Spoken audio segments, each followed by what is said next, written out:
साथी, मेरे पिता तुल्य बुजुर्ग और मंच पर उपस्थित सभी संत महात्मा सभी का बहुत बहुत धन्यवाद।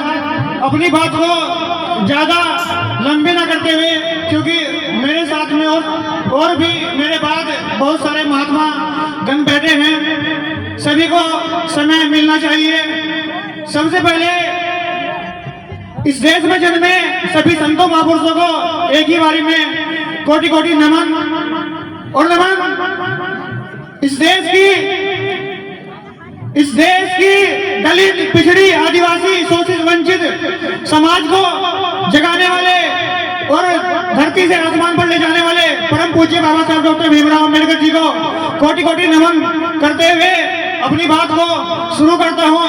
पहले मैं एक निवेदन अपने संत महात्माओं से करना चाहता हूँ, क्योंकि मैं आपका बच्चा हूँ, आपका बेटा हूँ, इतना बड़ा नहीं हूँ। निवेदन कर सकता हूँ आपसे, जो आप इस गुरु की प्यारी संगत को अपनी वाणी और साखी के द्वारा बताते हैं, मैं आपसे निवेदन करूंगा कि एक बार अपनी साखी और वाणी का अर्थ हिंदी में इस जनता को भी समझाए, ताकि इनके दिमाग में बैठे कि हमारे जो मार्गदर्शक हैं, जो इस सत्संग को चला रहे हैं, कि वो हमें क्या बताना चाह रहे हैं। क्योंकि गुनगुनाते रहते हैं, ये भी गुनगुनाते रहते हैं, आप भी बोलते रहते हैं, लेकिन समझ में किसी की नहीं आता।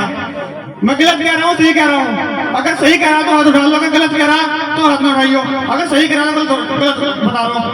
और एक बात और कहना चाहूंगा मैं, बाबा साहब डॉक्टर भीमराव अम्बेडकर उस कंडीशन से बाहर निकल कर आए थे उस समय जब उनके पास कोई व्यवस्था नहीं थी, लेकिन आज हमारे पास वो सब व्यवस्था है जिसमें हम चाहे कुछ भी कर सकते हैं। बाबा साहब बचपन से लेकर बड़े होने तक संघर्ष झेल रहे हैं पूरे समाज के लिए, हम सब के लिए। अगर मैं आज यहाँ पर खड़ा बोल रहा हूँ आपके सामने, तो सिर्फ और सिर्फ बाबा साहब डॉक्टर भीमराव अम्बेडकर के लिए है। उससे पहले संत श्रोमणी गुरु रविदास जी महाराज जी ने इस समाज को एकजुट करने का काम और समता और समानता, जाति भेदभाव खत्म करने का काम किया। और उन्होंने एक ऐसा सपना देखा बेगमपुरा, जिसमें उन्होंने कहा कि मैं एक ऐसे सपने की इच्छा करता हूँ जिसमें पूरे जगत के लोग एक समान हो, उनके अंदर भेदभाव ना हो। तो मैं उस कार्य को आगे बढ़ाते बढ़ाते बाबा साहब ने उस कार्य को आगे बढ़ाया। उसके बाद माननीय साहब काशीराम जी ने उनके मिशन पर चलने का काम किया, और उसके बाद इस समाज को आगे बढ़ाने का काम कर रहे हैं। मैं आपसे निवेदन करता हूँ, जो भी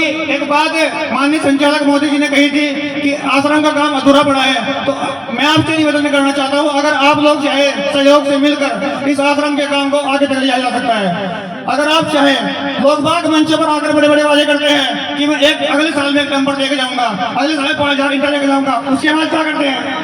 महात्मा का फोन तक नहीं उठाते। मेरी बात कड़वी भले हो, लेकिन सच्चाई की बात बोल रहा हूँ मैं। महात्मा का फोन तक नहीं उठाते। क्या कहते हैं कि हम एक नंबर देंगे, 5000 इंटर देंगे, उसके बाद फोन उठाना बंद। लोग क्या सोचते हैं कि महात्मा ने इंटर खा ली, महात्मा ने नंबर खा लिया। अगर मेरी बात से किसी को हाथ हो रही हो तो मुझे नहीं बोल दियो। इसी वाणी के साथ में अपनी वाणी को विराम देता हूँ। जय भीम, जय भारत, जय गुरुदेव, जय गुरुदेव। सतनाम सतगुरु जी।